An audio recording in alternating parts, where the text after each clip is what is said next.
नमस्कार। मैं सावित्री चंदेल स्वागत करती हूँ आप सभी का। 30 नवंबर को कार्तिक मास की पूर्णिमा है। कार्तिक मास का समापन हो जाएगा और इस दिन को गुरु नानक जयंती के रूप में भी मनाते हैं, जिसे गुरु पर्व या गुरु पूरब के नाम से भी जानते हैं।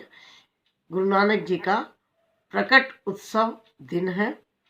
गुरु नानक जी का जन्म इसी दिन हुआ था, कार्तिक मास की पूर्णिमा को। गुरु पूरब का अर्थ होता है गुरुओं का उत्सव। गुरु नानक जी सिखों के पहले गुरु थे।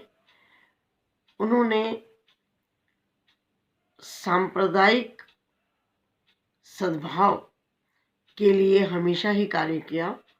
बचपन से ही वे बड़े बुद्धिजीवी थे, एक विलक्षण बुद्धि के मालिक थे। वो एक कुशल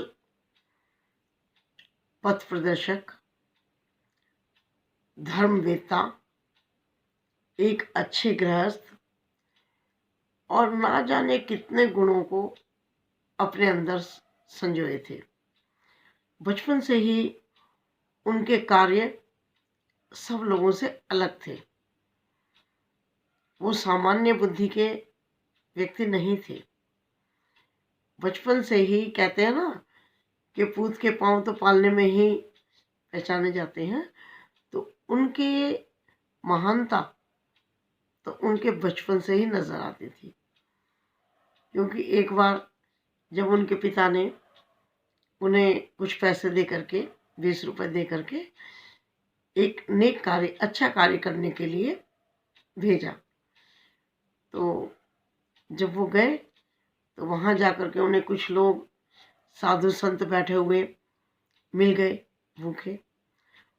उन्होंने उस पैसे से उन सबको भोजन करा दिया और घर आकर के जब पिता ने पूछा तो उन्होंने बता दिया कि मैं नेक काम करके ही आया हूँ।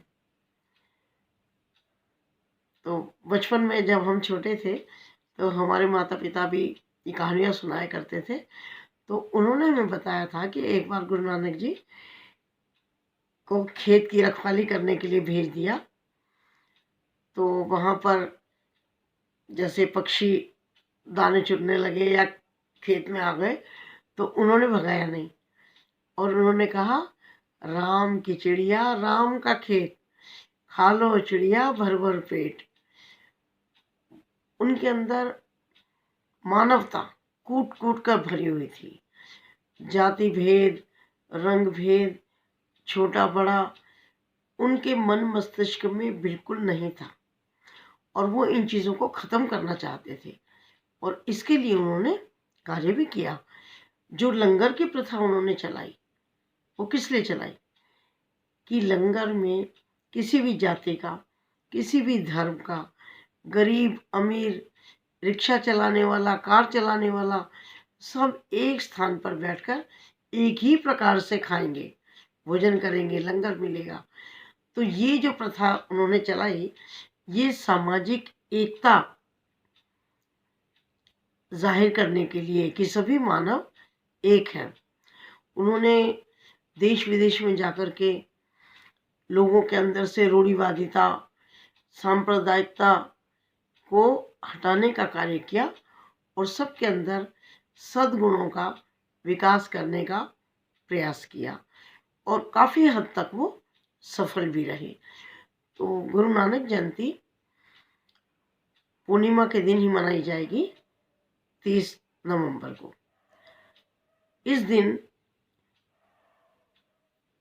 जगह जगह पर लंगर किए जाते हैं, गुरुद्वारों में पाठ कीर्तन, भजन कीर्तन किया जाता है, शब्द कीर्तन किया जाता है और गुरुपुरब से काफ़ी दिन पहले, लगभग 10-15 दिन पहले कम से कम, प्रभात फेरियाँ निकाली जाती हैं और एक धार्मिक आस्था का वातावरण इससे पैदा होता है और जितने भी लोग हैं, केवल भारत के नहीं, पूरे विश्व में गुरु नानक जी को बड़े सम्मान की दृष्टि से देखा जाता है और गुरुपुरब मनाया जाता है। शबद कीर्तन के बाद पंज प्यारे का जुलूस भी निकाला जाता है और उस जुलूस को बहुत लोग देखते हैं, उसमें शामिल होते हैं और वो बड़ा ही आकर्षक दृश्य होता है जिस समय निशान साहिब और पंज प्यारों की झांकियाँ निकाली जाती हैं और फिर लंगर का आयोजन भी किया जाता है और सभी धर्मों के लोग इसमें शामिल होते हैं और एक बहुत ही सद्भावनापूर्ण वातावरण नानक जयंती पर होता है। चिंतन, मनन, भक्ति, ये चीज़ें ही गुरु नानक जी के अंदर बचपन से भरी हुई थी। कहते हैं कि एक बार जब वो बच्चे ही थे, ज़्यादा बड़े नहीं थे, उन्हें मज्झ भैंस चराने के लिए भेज दिया तो उन्हें नींद आ गई, वो पेड़ के नीचे सो गए और जो भैंसें थी वो खेतों में घुस गई। लेकिन उस समय भी एक ऐसा चमत्कार हुआ कि जब खेतों के अंदर जाकर के देखा गया, सब पशुओं को बाहर निकाला गया तो खेत एज इट इज़ थे, कोई वहाँ पर नुकसान नहीं हुआ था। और एक बार फिर ऐसा ही हुआ था कि एक बार वो ऐसी पेड़ के नीचे अपना ध्यान करते करते गहन निद्रा में आ गए तो वहाँ पर सूर्य का प्रकाश बहुत अधिक आ रहा था, धूप हो रही थी, तो एक नाग सांप आया और अपना पूरा फन फैला के उनके ऊपर छांव कर दी और जब तक वहाँ पर धूप आती रही वो अपने फन को इसी तरह से करके उनको छाया देता रहा। तो जिसने भी इस दृश्य को देखा उन्होंने यही कहा कि ये बालक कोई सामान्य बालक नहीं है, ये कोई भगवान का प्रतिरूप है और वास्तव में उनकी महानता का वर्णन करना शायद हमारे या किसी के भी बस की बात नहीं है। शब्दों में इतनी सामर्थ्य नहीं कि उनके गुणों का बखान किया जा सके।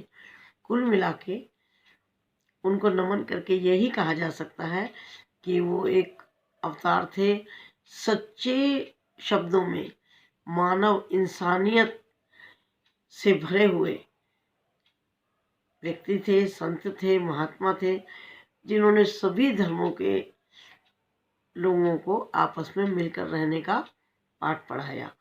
और हम ये देखते हैं कि इन्होंने सभी धर्मों को सम्मान दिया और आज भी सेवा भाव देखिए, हम और आप देखते हैं कि गुरुद्वारों में किस तरह से सेवा दी जाती है। तो सेवा भाव इन्होंने अपने सभी शिष्यों को बहुत अच्छे से सिखाया, प्यार प्रेम का पाठ सिखाया, सभी धर्मों को मान सम्मान देना सिखाया और सबके अंदर इंसानियत भरी। ऐसे गुरु नानक देव को हम प्रणाम करते हैं और गुरु नानक जयंती की सभी को शुभकामनाएं देते हैं। ऐसी महान आत्मा के लिए नमन। धन्यवाद।